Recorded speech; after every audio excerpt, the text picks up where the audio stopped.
అమెరికాని మనం ఒకటి అడుగుతాం, అది వినలేదనుకోండి, అమెరికాలో ఉన్నట్టు రక్షణ మంత్రి నువ్వు రావాయి మాట్లాడతాం మేము నేను, లేకపోతే మనం వెళ్ళి అమెరికాలో ఉన్నట్టు విదేశాంగ మంత్రి రక్షణ మంత్రితోనూ లేకపోతే వాళ్ళ పార్టీ వాళ్ళ నాయకులతో విడిగా కూర్చుని మాట్లాడతామా?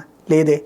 ఆ దేశ ప్రభుత్వంతోనే మాట్లాడతాం. కానీ అమెరికా వాడు అట్లా కాదు, ప్రపంచంలో వాడే పెత్తందారు అనుకుంటాడు. ఇజ్రాయెల్లో నెతన్యాహు తన మాట వింటలేదని ఇజ్రాయెల్ సైనికాధికారిని తనతో వచ్చి కలవమని చెప్పుకొచ్చాడు ఆంటోనీ బ్లింకెన్. అదే సందర్భంలో ఇప్పుడు అందులో ఉన్నటువంటి ఫార్ రైట్ మినిస్టర్స్, అంటే నెతన్యాహు హమాస్ విషయంలో సరైన చర్యలు తీసుకోవట్లేదు, వెనక్కి సైన్యాన్ని తీసుకురావడం తప్పు అని గొడవ చేస్తున్నటువంటి ప్రజల చేత ఎన్నికైనటువంటి పార్టీల నాయకులు ఎవరైతే ఉన్నారో, రైటిస్ట్ పార్టీల నాయకులు, వాళ్లతో మీటింగ్ కూడా ఆంటోనీ బ్లింకెన్ ఏర్పాటు చేసుకున్నాడు. హమాస్ తీవ్రవాదులతోనూ వీడే మాట్లాడుతుంటారు, ఇటు పక్కన వీళ్ళతోనూ వీళ్ళే మాట్లాడుతుంటారు. తద్వారా ఏంటంటే ప్రత్యక్షంగా మేమే అన్నింటినీ చేస్తున్నామని చూపించే ప్రయత్నం చేస్తారు. వీళ్ళ దగ్గర పరిష్కారం ఉండదు. వాళ్ళేం అడిగారో వీళ్ళేం అడిగారో వాళ్ళది మాత్రమే చూస్తుంటుంటారు.